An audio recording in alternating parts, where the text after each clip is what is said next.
Bismillahirrahmanirrahim. Assalamualaikum warahmatullahi wabarakatuh. Perkenalkan, nama saya Asep Wildan dengan NIM 12320202006. Di sini saya akan menjelaskan tentang psikologi doa dan meditasi. Langsung saja ke pembahasan. Jadi doa itu berasal dari bahasa Arab yang berasal dari kata da'a yad'u doa, yang artinya meminta, menyeru, mengajak, memohon ataupun meminta pertolongan. Dalam tradisi Arab, jadi doa ini tuh merupakan bentuk komunikasi yang menunjukkan kebutuhan seseorang terhadap pihak yang lebih kuat, atau bisa jadi kebutuhan makhluk terhadap Tuhannya. Sedangkan secara epistemologis, doa itu merupakan suatu bentuk ibadah yang memadukan aspek kognitif atau kesadaran, afektif atau emosi, dan juga spiritual atau ketundukan terhadap Tuhan. Doa juga bisa berpengaruh terhadap kesehatan mental, yang dimana mencakup penataan emosi, hubungan penguatan makna hidup, regulasi diri, hubungan spiritual yang lebih mendalam, dan juga memberikan ketenangan batin yang bersifat transendental. Jadi doa ini bisa memberikan kedamaian, rasa aman, dan juga optimisme seseorang kepada seseorang untuk mengatasi problem kehidupan. Yang selanjutnya ada zikir dan doa sebagai bentuk psikoterapi religius.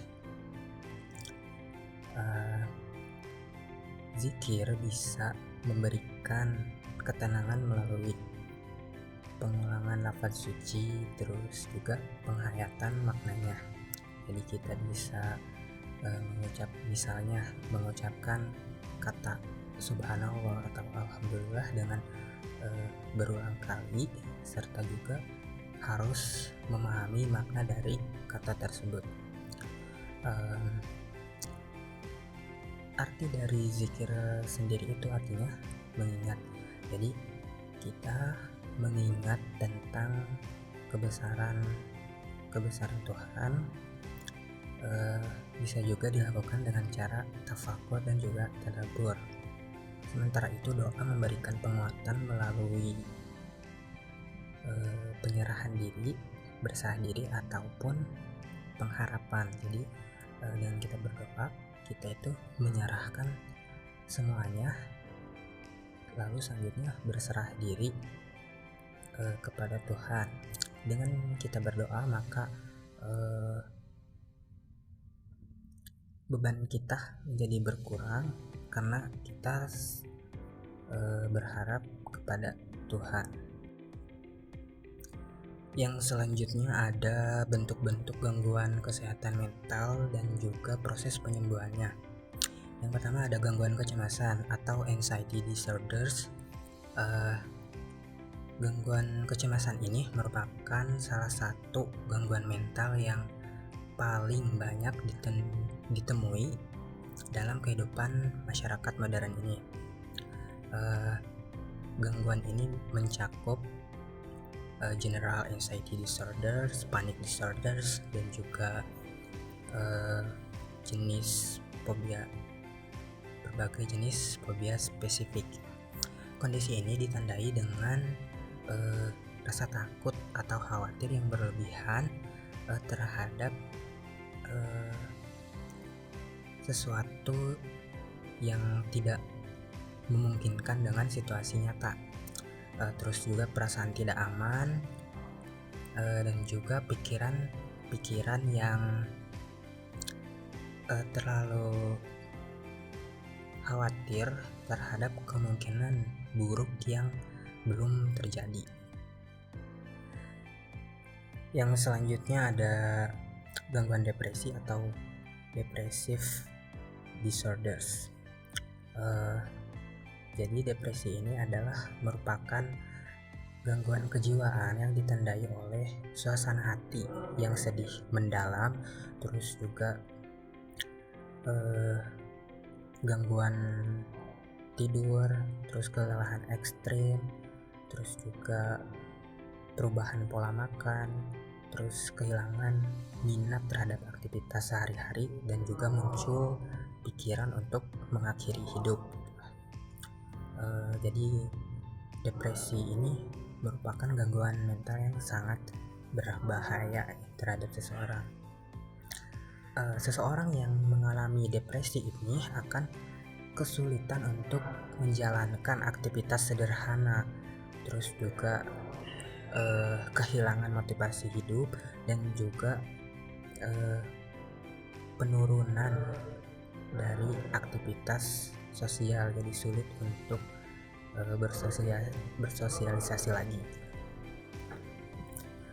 Yang selanjutnya adalah gangguan bipolar.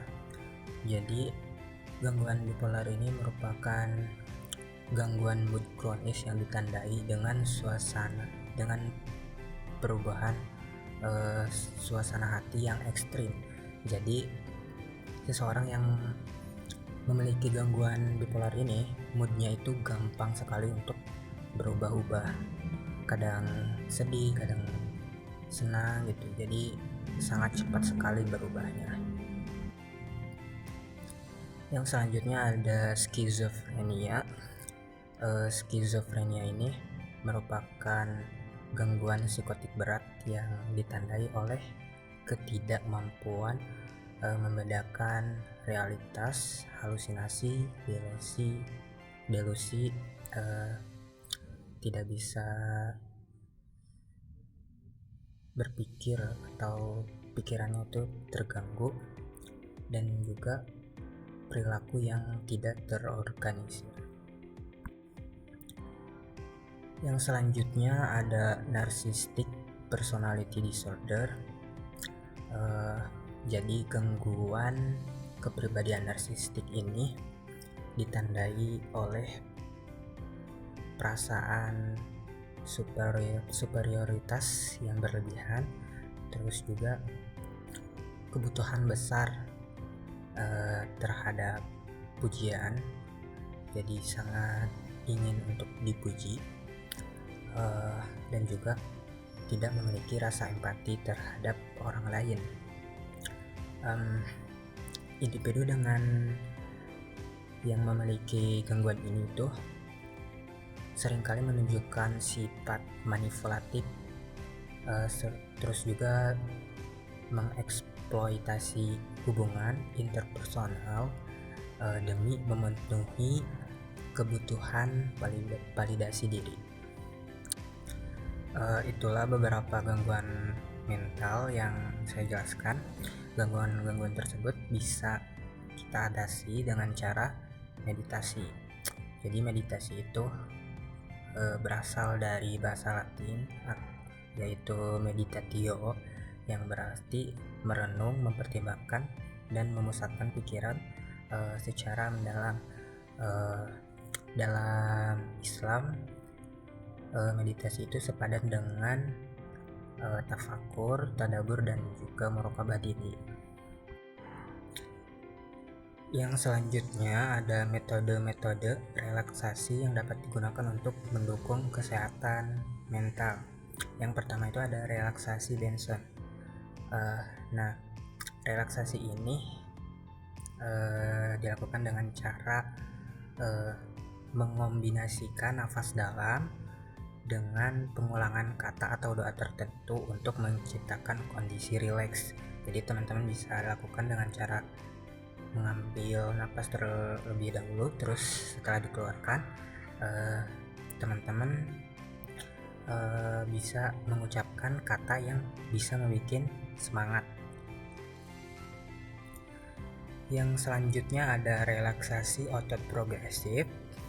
Teknik ini dilakukan dengan cara mendegangkan, kemudian melepaskan otot-otot tubuh secara bertahap, dimulai dari kaki hingga kepala.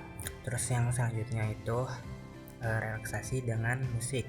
Jadi kita bisa melakukan relaksasi dengan cara mendengarkan musik-musik yang bisa membuat tenang, atau dalam Islam itu bisa dengan cara mendengarkan lantunan ayat suci Al-Quran ya, atau murattal.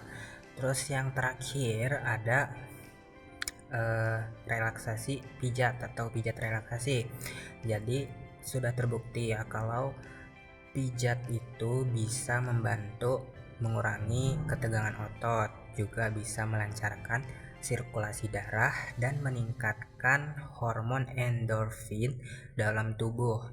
Jadi hormon endorfin ini bisa mendukung perasaan bahagia serta membuat tubuh menjadi rileks. Baik, mungkin sekian yang dapat saya sampaikan. Mudah-mudahan ada manfaatnya. Wabillahi taufiq wal hidayah. Wassalamualaikum warahmatullahi wabarakatuh.